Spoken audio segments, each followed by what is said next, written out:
여러분은 누군가 여러분의 이름을 부르면서 잠을 깨울 때 잠에서 깨신 적이 있으십니까? 주로 학생 때 부모님들이 우리를 깨우죠. 그러면 그때는 항상 잠이 부족한 시기니까 짜증을 내면서 5분만 더 잘 수 있었는데 하면서 잠에서 깨어납니다. 하지만 짜증나는 것도 감사하시기 바랍니다. 왜냐하면 그것도 살아있기 때문에 짜증을 내는 거죠. 여러분은 영원한 삶을 소망하십니까? 사람들은 죽음을 두려워합니다. 그래서 죽음과 연관되는 것들을 가까이 하기 싫어합니다. 왜 그럴까요? 죽음이 두렵기 때문에 그렇습니다. 사람들은 죽음에 대한 두려움을 애써 지우려고 합니다. 그래서 죽음과 연관된 것으로부터 되도록 멀리 떨어져 있으려고 합니다. 죽음에 대해 생각하기도 싫어하고 입에 담기도 싫어합니다. 그러나 그렇다고 죽음이 우리를 비껴가지는 않습니다. 죽음은 우리가 부딪혀야 하는 것이고 극복해야 하는 것입니다. 좋은 얘기만 하면 좋을 텐데 좋은 얘기만 우리가 할 수가 없습니다. 왜냐하면 이것이 우리 현실이고 진실이기 때문입니다. 굴과 무덤의 차이가 무엇일까요? 바로 생명과 죽음의 차이입니다. 우리가 살아있어서 잠만 자고 굴에서 나오면 그것은 굴이 되지만 우리가 생명을 잃어서 죽은 상태로 남아있으면 그것은 무덤이 되는 것입니다. 오늘 예수님께서 아주 중요한 말씀하십니다. 요한복음 11장 25절 26절 말씀. 예수께서 이르시되 나는 부활이요 생명이니 나를 믿는 자는 죽어도 살겠고 무릇 살아서 나를 믿는 자는 영원히 죽지 아니하리니 이것을 내가 믿느냐. 나는 부활이요 생명이니 예수님은 부활 그 자체이시고 생명 그 자체이시라고 말씀하십니다. 그러므로 예수를 믿는 자는 영원히 살게 된다고 말씀하십니다. 즉 죽음에 대한 해답은 바로 예수님이시라는 것입니다. 예수를 믿으면 죽음을 두려워할 필요도 없고 죽음을 극복할 수가 있습니다. 사실 죽음에 대한 두려움을 극복하는 것은 예수를 믿음으로 얻게 되는 큰 유익입니다. 저도 예수를 믿기 전에는 죽음이 두려웠습니다. 내가 죽으면 어떻게 될까? 죽음 이유에 대해서 아는 바가 없기 때문에 막연한 두려움이 있었습니다. 그러나 예수를 믿고 난 다음에는 죽음이 두렵지 않습니다. 예수를 믿기 때문입니다.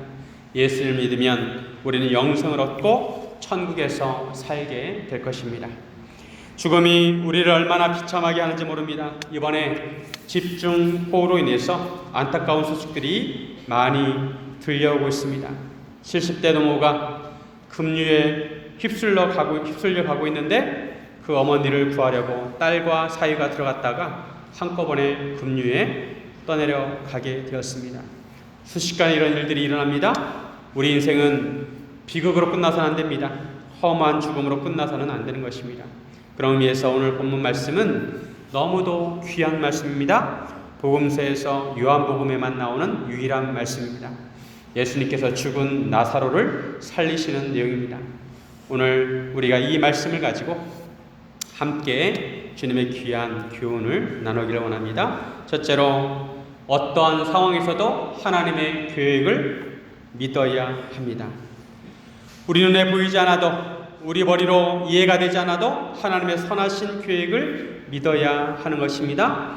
하나님의 계획을 신뢰하지 못할 때 우리 마음 가운데 불평과 불만이 새어 나옵니다. 사람 사이에서도 말로는 믿는다고 하지만 실제로 믿지 못하는 경우가 있습니다. 상대방을 신뢰하는 훈련으로 눈을 감은 다음에 뒤에서 받아줄 테니까 뒤로 한번 넘어가 보라고 합니다. 이것이 쉬운 것 같지만 결코 쉽지 않습니다. 상대방을 믿지 못하면 뒤통수가 깨질까봐 쉽게 뒤로 넘어가지 못합니다. 우리가 예수를 믿는 것도 마찬가지입니다. 말로는 예수를 믿는다고 하지만 실상은 믿지 못하는 경우가 있습니다. 그 믿음의 한계를 넘어서야 합니다. 예수님께서 평소에 나사로와 친분이 있으셨습니다. 나사로에게는 두 누이가 있었는데 마르다와 마리아였습니다. 그런데 나사로가 죽을 병에 걸리게 되었습니다.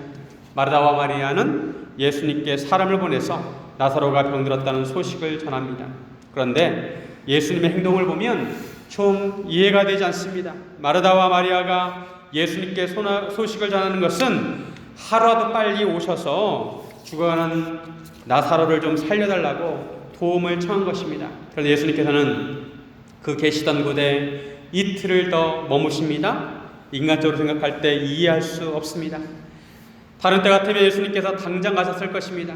더군다나 예수님께서 마르다와 마리아와 또 나사로와 친분이 있으셨습니다. 그들을 사랑하셨습니다. 그들은 예수님과 친한 관계였습니다. 그런데 일부러 예수님은 시간을 끄시는 것이었습니다. 이틀이 지나고 나서 예수님께서 제자들에게 유대로 가자고 하십니다. 예수님께서 나사로의 동네 베다니에 도착했을 때 이미 나사로는 죽은 상태였습니다. 그것도 죽은 지 나흘이 지났습니다. 고대 이스라엘 사람이 죽으면 죽은 날 그 바로 사람을 장사를 지냅니다. 그리고 6일 동안 애통하는 그런 기간을 갖습니다. 베다니가 예루살렘으로부터 약 3km 정도 떨어져 있었는데 많은 유대인들이 마르다와 마리아를 위로하러 왔습니다. 보통 유족들은 집에 앉아 있고 또 위로하러 오는 사람들이 음식을 먹을 것을 가지고 와서 그들을 섬겨주었습니다. 마르다가 예수님께서 오신다는 말을 듣고 예수님을 마중 나갔습니다. 이런 경우는 특이한 경우입니다. 관행으로 보면 유족들은 집 안에 있어야 하고 유난한 사람들이 그 집을 방문하는 것입니다. 반면에 마리아는 집에 앉아 있었습니다. 마리아는 예수님께서 오신다는 소식을 듣지 못했던 것 같습니다. 마르다는 예수님을 보자마자 얘기합니다. 주께서 여기 계셨더라면 내 오라버니가 죽지 아니하였겠나이다. 마르다의 말투를 보면 예수님을 원망하는 말투입니다. 예수님이 조금만 더 일찍 오셨더라면 오빠가 죽지 않았을 것이라는 것입니다. 그런데 예수님께서 너무 늦게 오셨다는 것입니다. 예수님을 마중 나온 것을 보면 예수님께서 오신 것이 반갑고 위로가 되기는 하지만 그래도 좀 더 일찍 오셔서 오빠를 살려주셨으면 더 좋았을 것이라는 것입니다. 그러나 마르다는 또한 이렇게 말합니다. 22절에 보면 그러나 나는 이제라도 주께서 무엇이든지 하나님께 구하시는 것을 하나님이 주실 줄을 아나이다. 그래도 마르다는 예수님에 대한 신뢰를 표현하였습니다. 지금이라도 예수님께서 하나님께 무엇이라도 구하시면 하나님께서 이루어 주실 줄 안다는 것입니다. 참 훌륭한 믿음의 고백입니다. 그런데 이러한 마르다의 믿음은 여전히 한계가 있었습니다. 예수님께서 마르다에게 나사로가 다시 살아날 것을 말씀하십니다. 그러자 마르다는 마지막 날 부활 때 다시 살아날 줄로 안다고 말합니다. 이런 믿음만 있어도 훌륭한 믿음입니다. 하지만 마르다는 예수님의 계획을 온전히 이해하지 못하였습니다. 예수님께서 죽은 자를 살리실 수 있는 능력이 있으시다는 것을 몰랐던 것입니다. 마르다는 다시 살아난다는 예수님의 말씀을 단지 위로의 말로만 받은 것입니다. 이때 예수님께서 말씀하십니다. 25절, 26절 우리가 처음에 살펴봤던 말씀인데 다시 한번 읽겠습니다. 25, 26절 예수께서 이르시되 나는 부활이요 생명이니 나를 믿는 자는 죽어도 살겠고 무릇 살아서 나를 믿는 자는 영원히 죽지 아니하리니 이것을 내가 믿느냐. 처음에 살펴본 말씀입니다. 예수님께서 부활이요 생명이라고 말씀하십니다. 부활이라는 것은 죽었다가 다시 살아나는 것입니다. 죽음을 극복하는 생명, 이것이 바로 부활입니다. 예수님은 생명이시고 죽음을 극복하시는 생명이십니다. 나를 믿는 자는 죽어도 살겠고 이것은 육적인 생명을 말하는 것입니다. 그리고 뒤에 무릇 살아서 나를 믿는 자는 영원히 죽지 아니하리니 이것은 영적인 생명을 말씀하시는 것입니다. 예수님께서 나사로가 죽은 지 나흘째 되는 날 찾아오신 것은 예수님께서 부활이시오 생명이신 것을 사람들에게 보이시기 위함이었습니다. 죽은 나사로를 살리심으로 예수님께서는 죽음을 이기시고 죽은 자를 살리시는 것을 보이시기 위함이었습니다. 이것이 바로 예수님의 계획이었습니다. 나사로가 확실히 죽어서 부패하기 시작했을 때 예수님께서 그때를 맞춰 오신 것입니다. 만약에 좀 더 일찍 오셨다면 사람들은 예수님께서 보이시는 표적을 믿지 않을 여지가 있었습니다. 나사로가 확실히 죽지 않고 혼수 상태였다가 살아났다고 주장할 수도 있습니다. 예수님은 그런 여지를 주지 않으시려고 확실히 죽었을 때 그때까지 시간을 끄신 것입니다. 마르다는 이러한 예수님의 계획을 알지 못했습니다. 그래서 예수님께 원망 섞인 말을 하는 것입니다. 마르다는 가만히 마리아를 불러 예수님께 부르신다고 합니다. 마리아가 급히 일어나 예수님께 갔습니다. 마리아도 마르다처럼 예수님께 원망 섞인 말을 합니다. 32절 말씀. 마리아가 예수 계신 곳에 가서 배웠고 그 발 앞에 엎드려 이르되 주께서 여기 계셨더라면 내 오라버니가 죽지 아니하였겠나이다 하더라.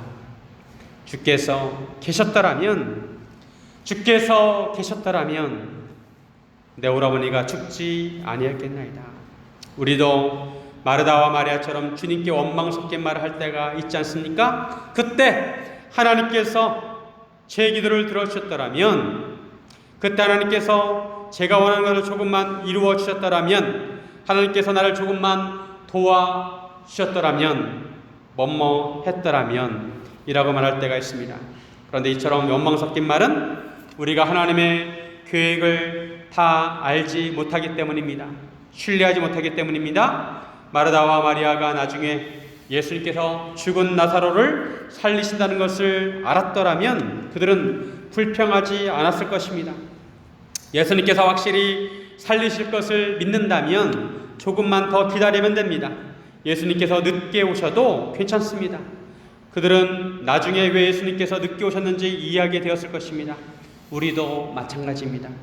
지나고 나서 생각하면 하나님의 인도하심이 옳았고 하나님의 계획하심이 정확하고 맞다는 것을 깨닫게 됩니다. 예수님은 다 계획이 있으십니다. 그래서 나사로가 죽은 상태였지만 친구 나사로가 잠들었다고 하시고 나사로를 깨우러 가자고 말씀하신 것입니다.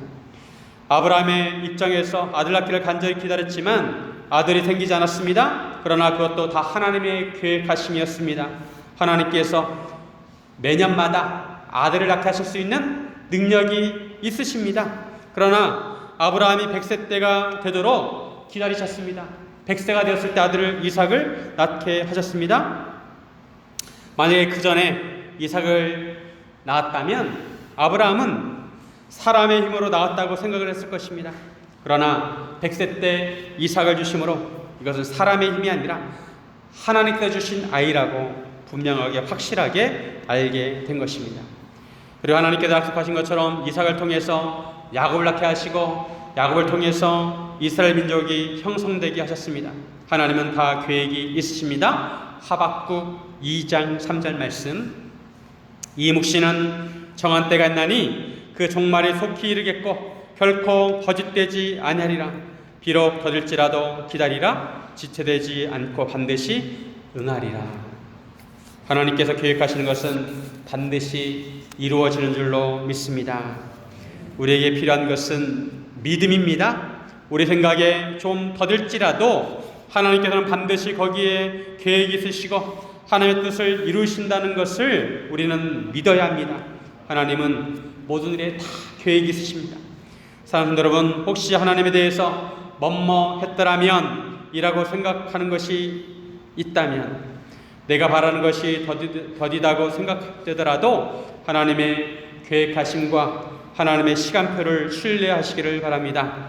때로는 우리 계획대로 되지 않을 때도 있습니다. 거기에도 하나님의 섭리가 있음을 믿어야 합니다. 내 계획대로 되지 않는다고 너무 괴로워하지 마시기 바랍니다. 오히려 더 좋은 길이 열릴 수 있습니다. 사랑하는 여러분, 하나님의 뜻과 계획하심을 신뢰하시기를 주님의 이름으로 축원드립니다. 둘째로, 어떤 상황에서도 하나님께 영광을 돌려야 합니다. 심지어 죽음의 상황에서도 하나님께 영광을 돌려야 합니다. 왜냐하면 우리의 죽음을 통해서도 하나님께 영광을 돌릴 수 있기 때문입니다. 우리는 우리에게 좋은 일만 생겼을 때 주로 하나님께 영광을 돌리려고 합니다. 만약에 우리에게 좋지 않은 일이 생겼다거나 고난 가운데서 하나님께 영광을 돌리기는 쉽지 않습니다. 그러나 그럼에도 우리는 하나님께 영광을 돌려야 합니다. 예수님께서 마리아와 그녀와 함께 온 유대인들이 우는 것을 보시고 심령에 비통하게 여기십니다. 예수님께서도 눈물을 흘리십니다. 예수님께서 눈물을 흘리시는 것은 사랑하는 나사로가 죽었기 때문이기도 하지만 근본적으로 죄와 죽음이 인간을 얼마나 비참하게 하는지 아셨기 때문입니다.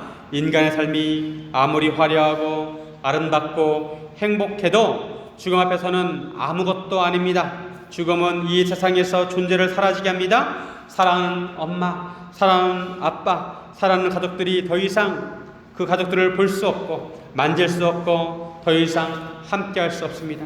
이것이 죄와 죽음 때문에 생기는 아픔과 고통입니다.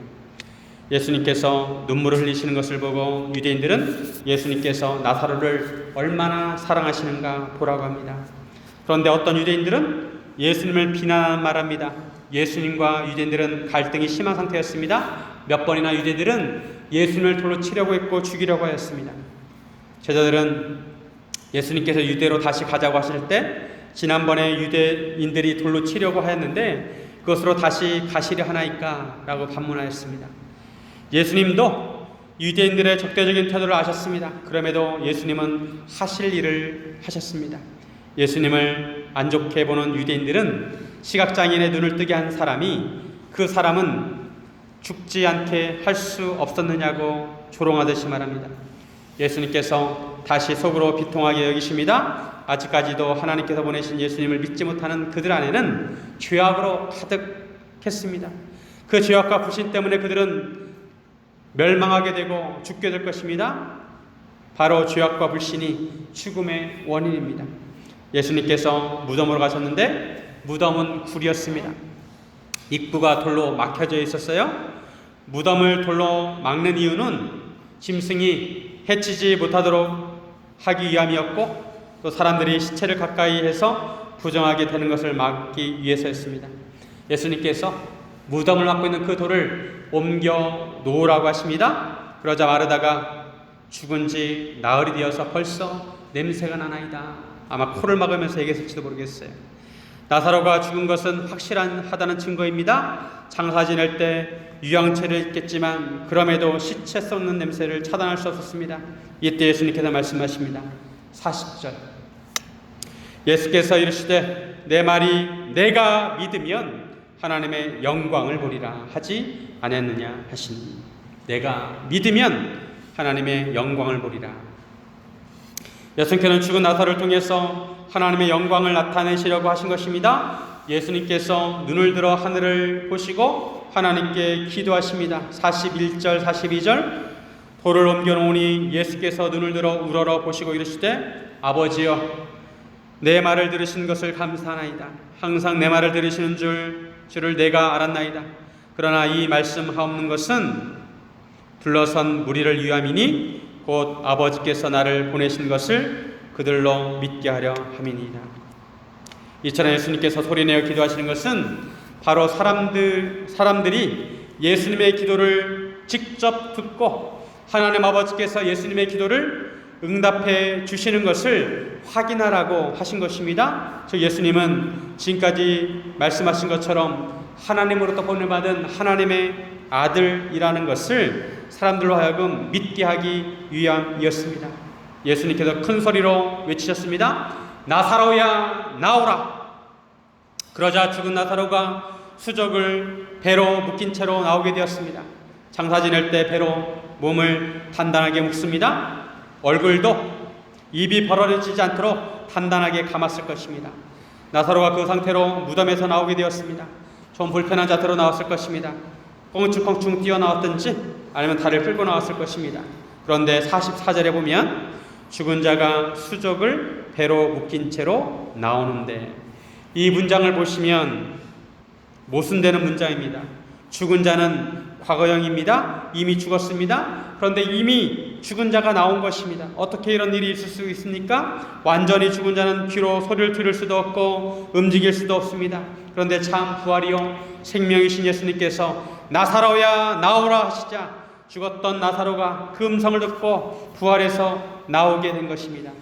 다시 생명을 얻어서 움직이게 된 것입니다. 할렐루야. 에스겔서에 나오는 마른 뼈가 생기를 얻어서 다시 살아난 것처럼 죽은 나사로가 살아나게 되었습니다. 에스겔 37장 12절. 그러므로 너는 대언하여 그들에게 이르기를 주 여호와께서 이같이 말씀하시기를 내 백성들아 내가 너희 무덤을 열고 너희로 거기에서 나오게 하고 이스라엘 땅으로 돌아가게 하리라. 예수님께서 이 말씀을 성취하신 것입니다. 예수님께서 이 표적을 많은 사람들 앞에서 행하심으로 예수님을 자신이 하나님의 보내심을 받은 하나님의 아들이심을 보이신 것이고 예수님께서 참 부활이시고 참 생명이신 것을 보여주신 것입니다. 예수님께서 이 땅에 성육신하신 참된 목적을 보여주신 것입니다. 그리고 이 일을 통해서 하나님의 영광이 나타나게 하셨습니다.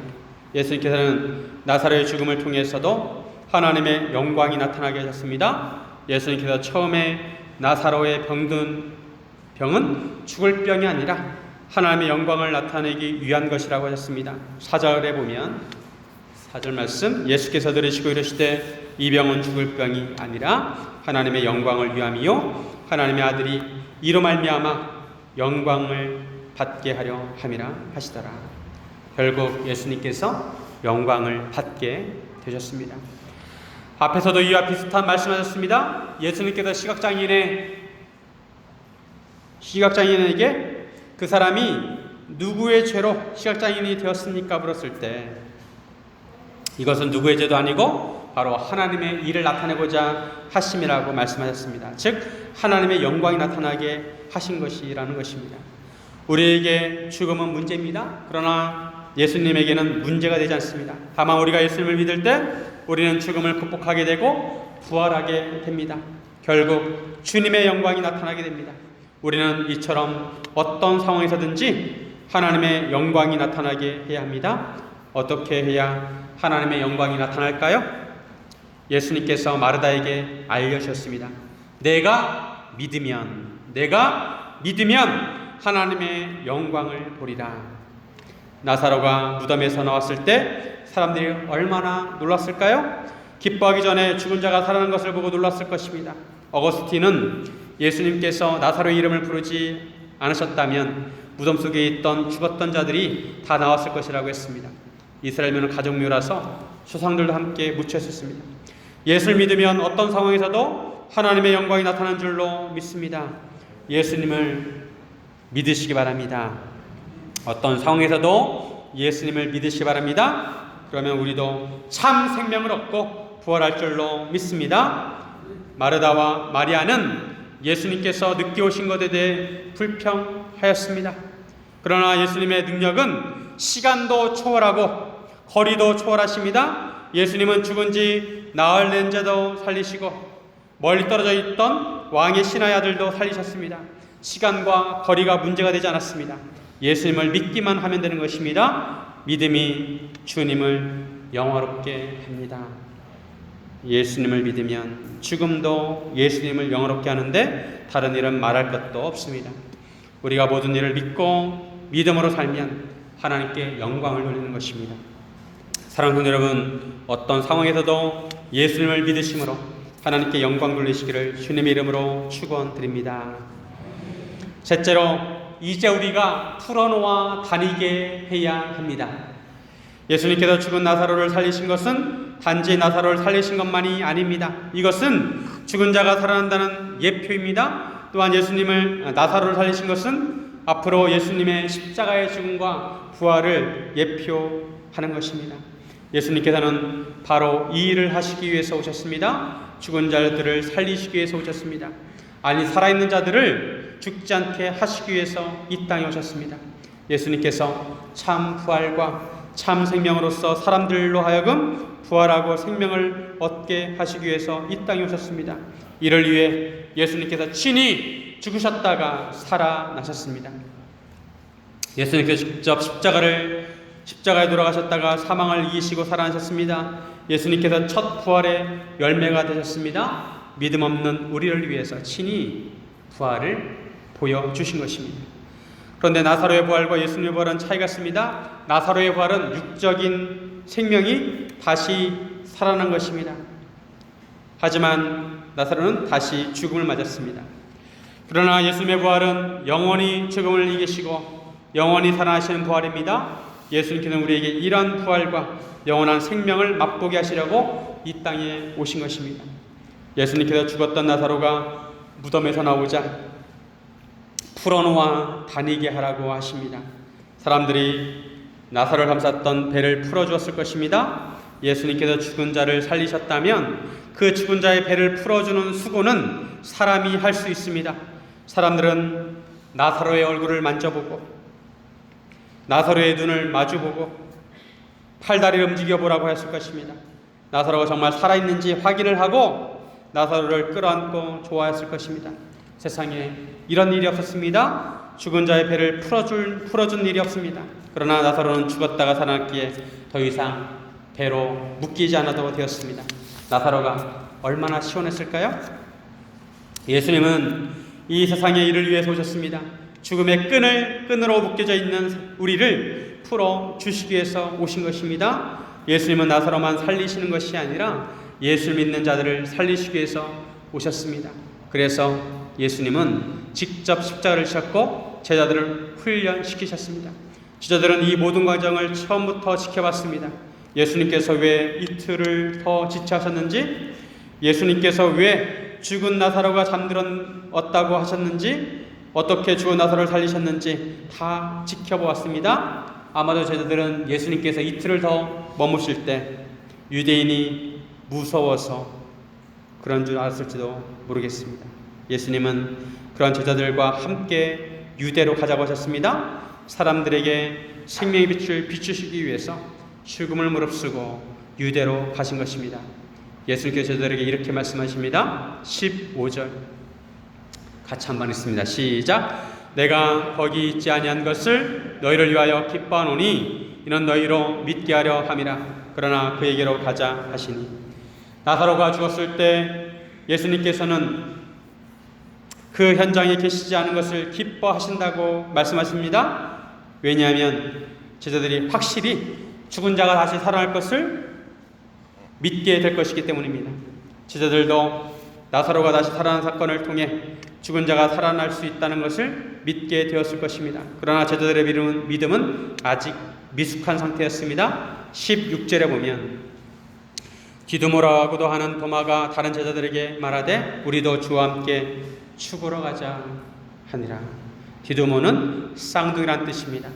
도마가 우리도 주와 함께 죽으러 가자고 말합니다. 유대가 돌에 맞아 죽을 수 있는 위험한 곳이었지만 이 모든 것을 감수하시고 유대로 가신 예수님과 함께 가자는 것입니다. 도마가 예수님의 십자가의 죽음을 미리 알지는 못했을 것입니다. 다만 예수님의 사역에 동참하고자 하였습니다. 비록 죽을지라도 예수님과 함께 하겠다는 것입니다. 예수님의 12 제자들을 보면 도마의 말처럼 나중에 대부분 순교를 하게 됩니다. 예수님의 제자들은 죽으면서 무엇을 소망했을까요? 그들은 다시 살아날 것을 믿었을 것입니다. 그들은 예수님께서 죽은 나사로를 살리시는 것을 직접 보았습니다. 나사로를 살리신 예수님께서 자기들이 비록 육적으로 죽는다 하더라도 다시 살리실 것을 믿었을 것입니다. 또한 그들은 십자가에 돌아가셨다가 사흘 만에 부활하신 예수님을 직접 만나고 직접 보고 직접 교제하였습니다. 사도행전에 보면 제자들은 이 소식을 전하느라 온 삶을 바치게 됩니다. 예수님의 십자가와 부활의 복음을 전하는 것은 사람들을 사망으로부터 풀어놓아 다니게 하는 것이었습니다. 복음을 듣고 예수를 믿게 된 사람들은 더 이상 죽음을 두려워하지 않습니다. 사망을 이기기 때문입니다. 고린도전서 15장 54절 이 썩을 것이 썩지 아니함을 입고 이 죽을 것이 죽지 아니함을 입을 때에는 사망을 삼키고 이기리라고 기록된 말씀이 이루어지리라. 사람들에게 복음을 전하는 것은 사람들을 죽음과 죽음의 두려움과 죄악으로부터 자유하게 하는 것입니다. 사람들을 죄와 사망으로부터 풀어주고 자유롭게 하는 것입니다. 이것이 예수님의 큰 계획이셨습니다. 큰 그림이었습니다. 그래서 나사로가 죽을 것을 아시면서 지체하셨고 또한 죽은 나사로를 살리셨고 사람들과 제자들로 하여금 이것을 보고 믿게 하신 것입니다. 제자들로 하여금 사람들을 풀어놓아 다니게 하는 사명을 감당하시도록 훈련하신 것입니다. 지금은 그런 예수님의 제자들은 이 땅에 존재하지 않습니다. 그들도 나사로처럼 죽었습니다. 그리고 예수님께서 재림하실 때 부활의 몸으로 그들은 다시 태어나게 될 것입니다. 이제는 누가 사람들을 풀어놓아 다니게 해야 할까요? 바로 우리입니다. 복음을 듣고 자유하게 된 우리가 사람들에게 복음을 전해야 합니다. 우리가 사람들을 죄와 죽음으로부터 자유롭게 해야 합니다. 우리 주위를 둘러보면 아직도 죄와 죽음의 끈으로 꽁꽁 묶여있는 사람들이 많이 있습니다. 우리 가족 중에도, 우리 친구 중에도, 우리 친척 중에도, 우리 이웃 중에도 많이 있습니다. 우리가 그들을 직접 죽음에서 살릴 수는 없지만 예수님을 소개할 수는 있습니다. 복음을 전할 수는 있습니다. 나사로는 엘르아살이라는 히브리 이름의 표기입니다. 헬라어 표기입니다. 하나님께서 도우셨다는 뜻입니다. 우리는 모두 하나님의 도움이 필요합니다. 예수님은 우리를 사랑하십니다. 나사로를 위해서 눈물을 흘리신 예수님께서는 지금도 우리와 사람들을 위해서 눈물을 흘리십니다. 삶의 골짜기로 달려가는 사람들을 안타까워 하십니다. 예수님께서 나사로를 살리시고자 하셨을 때 많은 장애물이 있었습니다. 예수님께서 하시는 일을 알지 못하기 때문입니다. 사람들은 예수님을 돕기보다 반대부터 하였습니다. 예수님의 제자들도 예수님이 유다로 올라오는 것을 만류하였고, 유대인들도 조롱하였고, 마르다도 무덤 앞에서 부정적인 말을 하였습니다. 예수님께서 죽은 나사로에게 다가갈수록 그들은 반대를 하였습니다. 동의하지 않았습니다. 그들의 생각도 묶여 있었던 것입니다. 예수님은 그 모든 것을 끊으시고 결국에는 십자가로 죽음의 권세를 끊어 놓으셨습니다. 사람의 생명을 구한다는 것은 많은 장애물을 극복해야 하고 묶여있는 끈들을 끊어내야 합니다. 그래야 영원한 생명을 선물로 받을 수가 있습니다. 사랑하는 여러분, 마지막 날에 우리가 나사로야 나오라, 종훈아 나오라, 누구야 나오라, 이런 주님의 음성을 들어야 합니다. 그리고 다른 사람에게도 이런 주님의 음성을 들리도록 해야 합니다. 생명이시고 부활하신 예수님을 믿고 복음을 전함으로 사람들을 풀어놓아 다니게 하고 영원한 생명을 누리시기를 주님의 이름으로 축원드립니다. 그렇게 기도하겠습니다.